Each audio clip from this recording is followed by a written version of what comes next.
All right, guys. So, in the wake of Biden's controversial new vaccine mandate or testing mandate, whatever you want to call it, because some people are saying that it's dishonest to call it a mandate because, there's a testing option as well.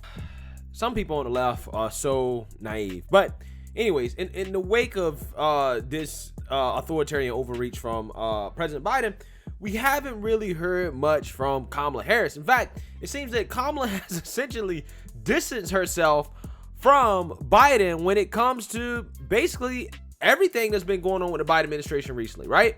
When it comes to Afghanistan, Kamala has been nowhere to be found, right? Now, when it comes to this whole, vaccine mandate and Biden not shutting down the virus like he claimed that he was going to do last year before he got in office, Kamala's nowhere to be found, right? She's not talking.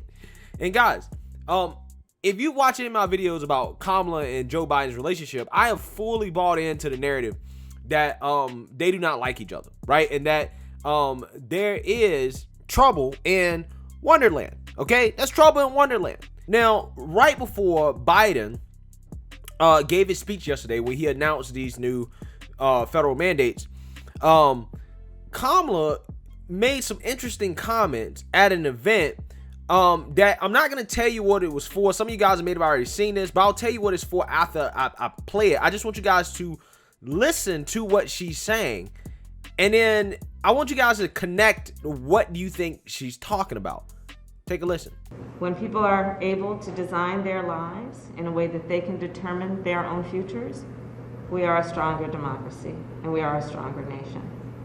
When people are able to make choices without government interference for themselves in terms of their well-being and the well-being of their family in consultation with whomever they may choose, we are a stronger society. All right, guys, so you heard that, right? And just for full context, she's referencing the Texas heartbeat law. Okay, that's what she's talking about.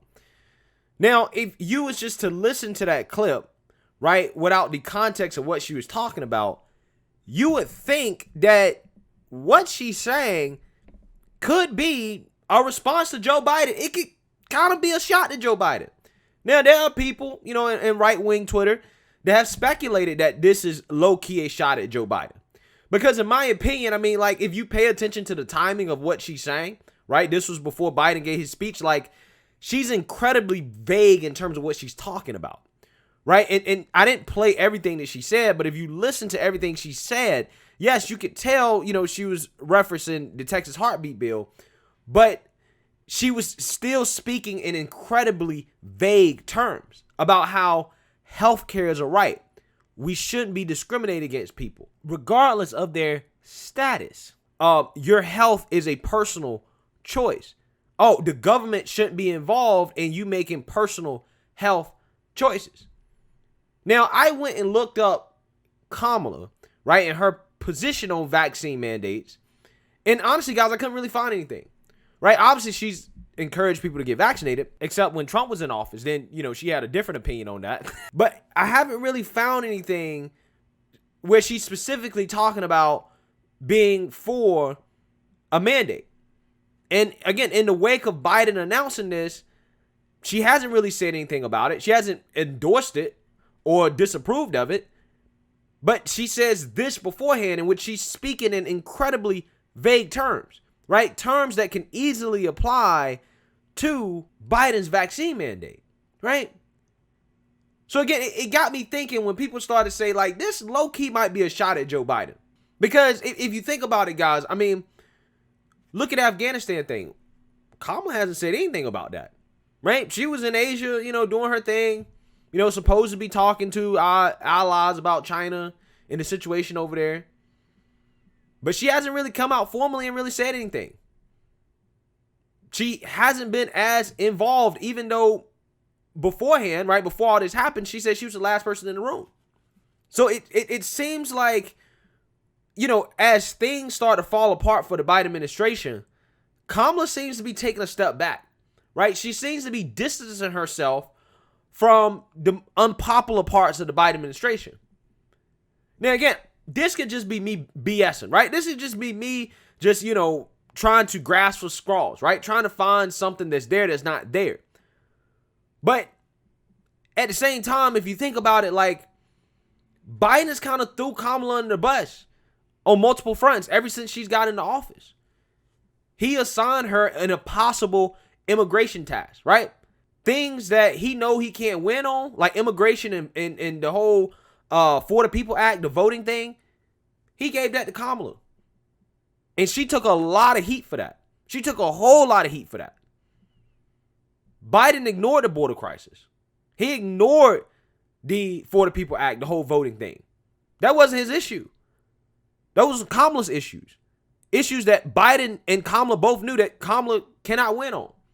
There are reports that people that worked for Kamala's staff, formerly worked for his staff, was like, yeah, Biden's throwing her in the bus, right? Biden's giving her assignments that she can't win on. And if you remember, guys, when their presidency first started, Joe and Kamala's presidency first started, Kamala was tied at the hip to Joe, right? It was the Biden-Harris administration. You're not hearing that anymore. You're also not seeing them together like that anymore, right? Again, remember, they were tied at the hip. It was them two making the decision together. Everybody was speculating, is Kamala actually running the show? There's no way Biden is running the show. Kamala's running the show. But now that Biden's poll numbers have started to drop drastically with this failure in Afghanistan, with his decreasing approval rating in regards to his handling of this virus, you kind of see Kamala being like, I ain't really got no part in this, right? You know, she's not really saying anything. I just find it odd, right? I just find it odd how as the Biden presidency goes on and as it becomes more of a disaster each and every day, that's kind of what it feels like, Kamala seems to be distancing herself more from Biden. And in my opinion, I think it's a smart move. Because the more she's associated with him, I mean, she's just going to look worse. And Kamala knows in her head that the Democrat establishment wanted her to be next in line after Biden. She knows that. She knows that her perception is going to deeply affect her ability to run in 2024.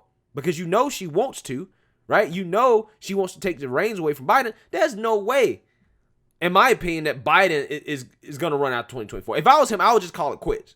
Don't even take the L, dog. You're going to go down as one of the worst presidents in history. And I don't think Kamala wants to be associated with that. I think Kamala's trying to distance herself and say, you know what? I'm already pretty unpopular. I'm only going to get even more unpopular if I continue to associate myself with this sinking ship. And that's why I think that even though, again, it could be grasping for straws, I do think it's legitimate to at least ponder on the idea that maybe the reason why Kamala was speaking in such vague terms and talking about how, you know, the government doesn't really have the right to interfere with healthcare decisions right before Biden went out there and gave that speech. Again, what she's saying could apply directly to what he's saying. I'm pretty sure she knew he was about to make that speech. I think it was done on purpose. I really do. I think it was done on purpose. I think she knows that these vaccine mandates are going to be unpopular, right? It's going to be a politically unpopular decision in the long run. It just is. I mean, the amount of backlash that we've seen from people, right? There are a lot of people that are like in the middle, right? Or even like center left that's just like, bro, this ain't it, bro. Like, we're treating unvaccinated people like second-class citizens. Like, this is not right. Like, the rhetoric from the left is becoming too much on this, right? It's becoming too extreme. And a lot of people are starting to see that, and they're saying, you know what, I don't know if we should get on board with this. So, again, Kamala could be one of those people. I don't know. Again, I could be just, you know, BSing here. I don't know. Maybe I'm looking too much into this. But I would not be surprised to see moving forward Kamala really, really, really start to distance herself from the Biden administration and just kind of ease off in the distance. Say, you know what? I'm not really on board with this type of party. You know what I'm saying? Let me know what you guys think. Make sure you like, comment, and subscribe. Most importantly, share a Black conservative perspective. Peace.